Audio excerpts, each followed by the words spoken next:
ஒரு ஆட்சியில் வந்திருந்தால் எப்பொழுதுமே காய்த்தம்மாவில் தான் கல்லறி விழும்.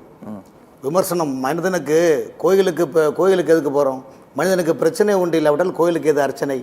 அதுபோல் இன்றைக்கி முதலமைச்சர் கடந்த முறை போகலை, இந்த முறை என்னென்னா சமீபத்தில் நடந்த சம்பவங்கள்லாம் பார்க்கலாம். புது புது டான் பிக்சர்களாகும், ரெட் ஜெயின் பிக்சர்களாகவும் புதுமுகங்கள் சினிமா படத்தில் எப்படி புதுமுகங்கள் வருகின்றதோ அதே போல் இன்றைக்கி தமிழ்நாட்டினுடைய நிதிகளை சுரண்டி ஒவ்வொரு துறைகளும் நீ இதை வச்சுக்கோ, நீ 2000 கோடி வச்சுக்கோ, நீ 500 கோடி வச்சுக்கோ, நீ 300 கோடி வச்சுக்கோ, நீ சினிமா ப்ரொடியூசராவா, நீ ஏ ஸ்கோராவா, நீ பி ஸ்கோராவான்னு சொல்லி தமிழ்நாட்டு மக்களை புது முகங்களாக பெரிய டான்களாக பலன் வருகிறார்கள்.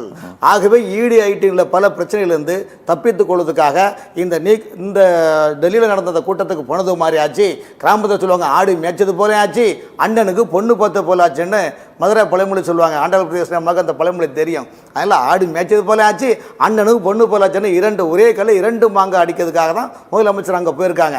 காரணம் என்ன, இதிலிருந்து ஏதாவது நம்ம தப்பிச்சுக்கலாமா? ஏன்னா பல பிரச்சனைகள் இன்றைக்கி தமிழ்நாட்டு மக்களுடைய சரித்திர வரலாறுல இன்றைக்கி ஆண்டாள் பிரதேசம் சொல்கிறாங்க 4 ஆண்டு காலமாக எங்களுடைய ஆட்சி தமிழகத்தில் பல்வேறு வெற்றிகளை என்று 4 ஆண்டு காலமாக தமிழகத்தை ஏழை எளிய மக்களை அதாவது வருமானத்துக்கு குறைவாகவும் ஒரு குடும்பம் வாழ்வதற்காகவும் துறை சார்ந்த அமைச்சரின் குடும்பம் வாழ்வதற்காக தான் இந்த 4 ஆண்டுகள் ஆட்சி தவிர்த்து சாமானிய மக்களுக்கு ஒன்றுமே செய்யவில்லை.